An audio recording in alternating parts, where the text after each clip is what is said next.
Greetings, and I think I need to raise that just a little bit or my head's going to be chopped off. There we go. Hopefully the sound will still work all right. Greetings from Virginia. Guess I can't say howdy howdy anymore since I'm not in Texas. Yes, it's been a little while since I posted the last video and quite a bit has happened. I actually recorded this video yesterday, and then in watching it before I made it live, I realized I left out a very important statement. So I'm going to try to be a little more concise today, get things done, because it's kind of gloomy and humid.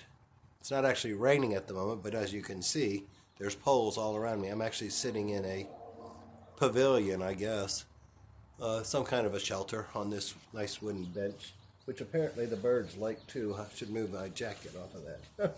Got bird poop coming right down. But maybe some of them will come around and chirp, because I know a lot of you like to hear the sounds of spring. And I think the sound is sufficiently picking me up. Okay, since we have talked last, I have had an interview with the Warrenton Aquatic and Recreation Facility Complex, which is abbreviated WARF. You know, up here near DC, everything has to have an acronym. So they call it the wharf, WARF, wharf, but if I try to do it on text or voice to text, it spells it WHARF, like a regular wharf in the ocean or the bay. So anyway, if you see it spelled wrong in the, what do you call those things at the bottom? The subtitles. That's why. Most of the artificial intelligence thinks it's WHARF. That's neither here nor there, really, I guess. That was Tuesday the 20-something, the 26th, I think. My birthday was Saturday the 30th, so whatever the two. No, it was actually a week before that, so I don't recall what day it was, but it was two Tuesdays ago. Today is Sunday evening. It's about 5 o'clock. It's about 60 degrees here. There's a birdie in the spruce tree. It's been about a high of 60 today, but the sun has not really come out. I found out that there's about 190 days in this county that are rainy. Maybe I should have looked at that before I decided to move here. I didn't remember it being so gloomy when I lived here, but of course I was in my 20s or younger at that time. Maybe 30s. I guess I moved to Europe when I was 30. And I was also a little bit further south the last few years in Farmville, Cumberland, down central Virginia. But I'll get used to it. I already went to Planet Fitness and got my red light therapy, so I'd get my circadian rhythms put back in check. I'm going to have to probably make sure I get to tan at least every other day, or the red light therapy, and or both. They have gotten all of their tanning beds in now, and there are 2 hybrid beds which have red light bulbs and ultraviolet bulbs in the same capsule or tanning bed. There's a stand-up one and a lay-down one. The stand-up one has 3 rows right in front of my face with bright LED red lights, which I do because of circadian rhythm and dopamine release, not dopamine, melatonin release. It's supposed to set your circadian rhythm so that tonight the melatonin will release at the proper time, is my understanding. The people at the gym haven't researched it enough to know that, so they just have the owner's manual, which doesn't go into a lot of detail. They also handed out a customer guide today, and it didn't say it either, so I've done my own research like I do in everything. Oh yeah, now you can hear the birdies. Okay, so back to the wharf and the job application. That was for a full-time facility services coordinator position for the town of Warrenton Parks Department, 1 of 5 permanent full-time positions. And then the Tuesday before my birthday, I got an email saying that they were going to continue to look at other candidates.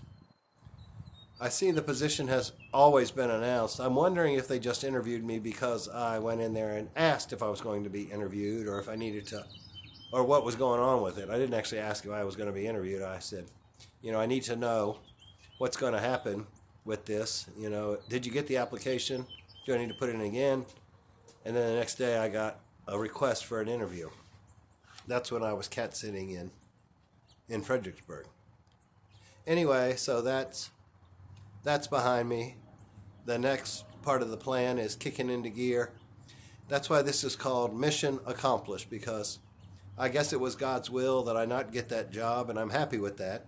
In fact, once they asked me for an interview, I kind of started running in my mind if that's what I really wanted or not.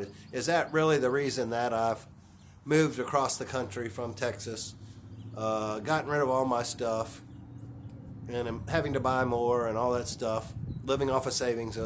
Was that really to come take another full-time job when I had a perfectly good full-time job in Texas? Well, it was good enough. Sorry, my allergies. I probably sound nasally. I have been shooting up Flonase for several days now. Once I realized it's not Afrin. I thought it was a quick fix kind of thing. Sorry, let me get it cleared out. But I found out it's one you're supposed to use regularly. And I guess you can use it every 6 or 8 hours or so, or 12 hours. Anyway, allergies have been an issue here, but I am figuring out what the problem is and correcting it. Usually the rain clears the pollen from the air, so I'm beginning to wonder if it's not something in my apartment, like maybe a cat used to live there, and I'm going to have to get the carpets deep cleaned or something, because I get really congested at night. But that's not what you logged into here either. You want to hear about Mission Accomplished and what I'm going to do with myself from here on out. I appreciate your comments on the last video about full-time, part-time, or help. Well, I've decided, remember this was titled Unconventional Healthy Living Strategies when I started this channel, and I took that off for, I don't know why, just to make the title shorter. CP59 Fit is easier to find than CP59 Fit Unconventional Healthy Living Strategies, even though I am very unconventional. When I finished my morning routine today, which I have been very bad at doing, but that basically means you don't check your email and Facebook and all when you first get up, and you do some work. So anyway, I'd gotten some work done, and I decided to check email and all. And Yahoo had an article from Warren Buffett's investors meeting in Omaha. I guess a statement he had made yesterday. Somebody had asked him in this crazy time, what's the best investment you can make? And I'm going to paraphrase here because I don't have it right here in front of me, but I did share it with some people. I'll probably post it on my Facebook page later. The paraphrase was, the best thing you can invest in is yourself. He said, be the best at something. Doesn't matter what. Be the best doctor in the town. Be the best lawyer in the town. Be the best photographer in the town. Just whatever you're going to do, make sure you're the best at it. And then that can't be inflated away, and you can do it tax-free, or it's not taxable. I guess if somebody pays you for it, maybe the income is taxable, but the skill is not taxable. And I thought, I've been studying Dr. Hardy, who said, find your boat and float it. And I've been in the process of finding what floats my boat and floating it for, I guess, 7 months now. October, November, December, April, through April. Yeah, 7 months. Or out really a bit longer than that, because I had to think about it before I actually turned in my resignation. I probably turned in the resignation. I did turn in the resignation 3 weeks before I left. So I guess I'm a full 8 months into this journey from execution. And I'm here today to tell you I have executed a soft landing this past week, as I have actually come to grips with the plan for moving forward. Or at least the big picture plan. I don't have all the details worked out yet. I may never have all the details. Isn't that kind of how life works? But I have spoken with my landlord about helping her get the farm she owns in the adjoining state self-sufficient by next summer. Not this coming summer, a year from now, so 14 months down the road. And you may ask why I'm putting that as a priority. I'm putting that as a priority because everything I'm hearing and seeing in my research, when I'm not researching low-carb healthy fat, I'm researching the economy, the economic environment, and this worldwide catastrophe we're in the middle of, otherwise known as hyperinflation inflation, which I believe is going to lead us to a hyperinflationary depression. I know the news will tell you it'll only be a recession. I believe it's going to be worse than a recession. I believe it's going to be like the 1920s. They say a hyperinflationary depression comes around about every 100 years, and if you look back, we're at 90 years from the worldwide one in 1929. Maybe, no, actually a little over 90 years. 90, what would that be, 93. So it's about time for another one. If it doesn't happen in a year and a half, I'll be that far ahead. But I've also been studying, and I told you, I think in a previous video, that I had hoped to get down to Joel Salatin's Polyface Farms and look at his regenerative agricultural that he does on this side of the mountain, and her farm is on the other side of the mountain. And I flat out told her on the phone, I said, if you don't want me, I'll find another farm that I can do it on. Because right at this moment in time, moving forward, I think food security is the thing I am most, open to problems with. Susceptible to. I have but because I eat so refined, I have such a tight way of eating, mostly just meat and protein, that's not always easy to come by if prices get sky high. So it's easier to grow your own. So if things work out as planned, and this is what I forgot to say yesterday. Well, I got this part, that I was going to look for a part-time job here. I think it's going to be at the convenience store, which is less than half a mile down the hill here in front of me. I could walk if I had to. I wonder if, oh, those are pretty birds. Finches, I think. And they have a weekend position open, which I guess is 18 hours. Maybe it's 24. I don't know. It doesn't really matter. I just want to make enough to pay the rent. And 18, 20 hours a week is more than enough for me to have enough income to pay the rent and maybe a little bit of food. And then it will slow the bleed that I am digging into my savings, which when I left work in October, I had planned to live for up to 2 years off of savings while I developed this channel and any others that might come along, and maybe some programs, and get food security under control. Yes, I can eat the Brookdale luncheon meat from Aldi, but it's like 80 cents a can more now than it was when I bought the stash that I have. And the tuna fish here is like double what it was in Texas. I have enough probably for 6 months if I was very cautious on how I ate. But, you want to use that up and refresh, and as I go to refresh, it's going to be more expensive. So why not grow some chickens and have them lay eggs? Why not grow some vegetables and barter it with somebody in the neighborhood, in the community, which I'm also going to try to build out there. And she's already got a good start, I think. That maybe has a cow or a pig I can get some bacon from. Or cow, I can get beef or steaks or whatever. We can trade eggs and vegetables for beef and pork. So that's kind of the plan, is to work part-time during the summer, work out on the farm, get it up and running, and then maybe in the fall, if I like the job and if I need to, go full-time for the fall, winter, and maybe spring, and then go back out to the farm next spring or summer and really get things geared up, because I think this hyperinflation is going to continue to climb. If you really want to know what I think about on that aspect, I think I'm going to start a members-only portion.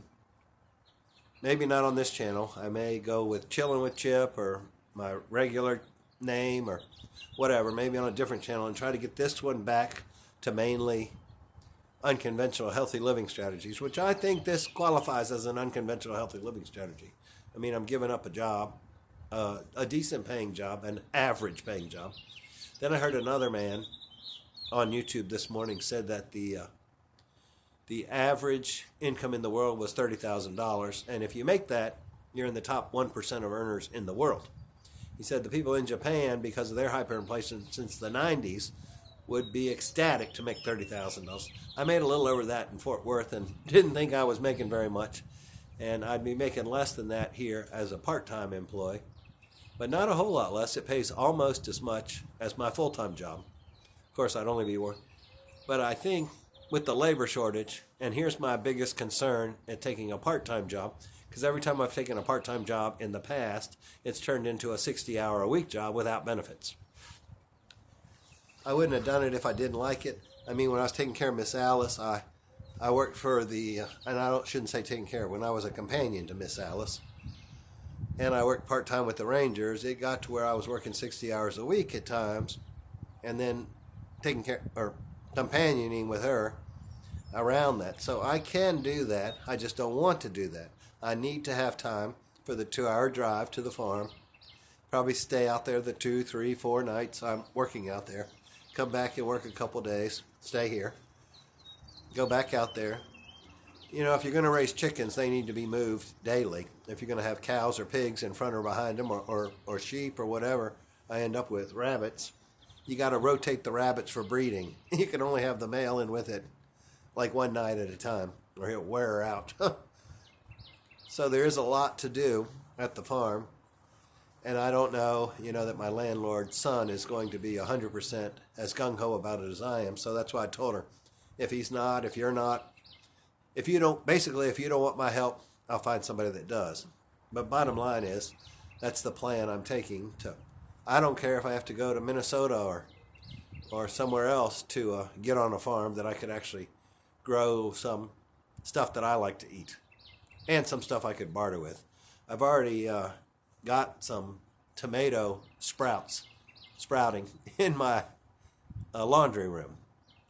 About 2 weeks ago, I went to the store and I bought one squishy, a less than perfect Roma tomato. They're kind of oblong. I cut it in fifths. I put it in some potting soil and put it in the backyard. Then I read, then we were getting freeze warnings, so then I read that it's best to do them inside until it's not going to freeze at all, because they will freeze and die. So then I brought them in. There is a one of those long fluorescent lights in the laundry room, so I just turned that on days like today. And I was thrilled that I guess last Monday one seed had sprouted. And then Tuesday 2 had sprouted. And now I got 12 little sprouts coming up, and number 1 is about 2 or 3 times as big as the others. I'm going to have to do a little research onto when I should, I'm trying to see it's been kind of long, when I should start separating them and giving them a little more space. You don't want them to get root bound or they stop growing. But 12 in this one pot, it's a like one of those pots you'd buy with stuff in it now this time of year, like an annual pot. Somebody had used it in the past and it was sitting in the backyard. I just reused it. I've also bought a yellow squash, and I plan to go buy some green beans. And I do actually kind of like squash and green beans. I don't eat raw tomatoes, but I will give them to people that do. My parents love them, and the lady that owns the farm loves them. So all of this is to transfer. And I even started a small little composting thing. I bought a 3-quart plastic jug with a lid at the Dollar Tree last night, and I put some. My parents had taken me to Longhorn Steakhouse for my birthday yesterday, and Mom and I both had a lobster and shrimp chowder. Of course, it had stuff like corn and peppers and all. I didn't like that. Mom didn't eat a lot. She didn't like it, so I got hers and what I had left of mine, and half of my ribeye sandwich to bring home. So last night I sifted all those vegetables out, put them in the jar, put some fruit that I had brought home from Mom and Dad's a week or 2 ago that was starting to get a little moldy, put it in there, chopped up some of the recyclable, compostable containers that they send food in, and put it in that jar. And now I'm starting a composting pile to take out to the farm, because another thing that's going to get very, very difficult to get is fertilizer. And the soil out there is not real good. I'll have to definitely plant some legumes, so that's why green beans are on the plan, and I think red buds will be on the plan, red bud trees, because they are a legume and they add nitrogen to the ground. So I am doing a lot of research on this, but let me know what you think of that plan. And hopefully I've said everything out. A recap. Get a part-time job, 1 or 2, 3 days a week here. Work on a farm here, there, or elsewhere with my landlord or somebody else 2 or 3, 4 days a week for the summer. Get it set up so that next year we will be self-sufficient. Probably when she goes back to Texas for school, she's a professor, in the fall, I would probably come back here and then get a full-time job for the fall, the winter, and the spring until I needed to go to the farm and start getting it ready. Then hopefully I could drop back down to part-time, or I might not even need to at that time. If I work full-time for 6 or 8 months, I'll have plenty of money to make it through the summer. So that is my landing from the big leap I took in early October. Thank you for being along for the journey. Let me know in the comments if you would be interested in, say, like a $5 or $10 a month membership program where I go into more details about how to prepare for what I see coming economically. I don't have any specific details on that yet, and it probably wouldn't be a membership on this channel, but it would be where I can talk more freely about what I think is going to happen in the economy and what you can do to prepare for it. Thank you for watching. Hit that subscribe button in this bottom corner over here, little red, white, and blue circle. You can hit the like button if you want, and leave me a comment. I'd really appreciate it. Thank you. Bye-bye.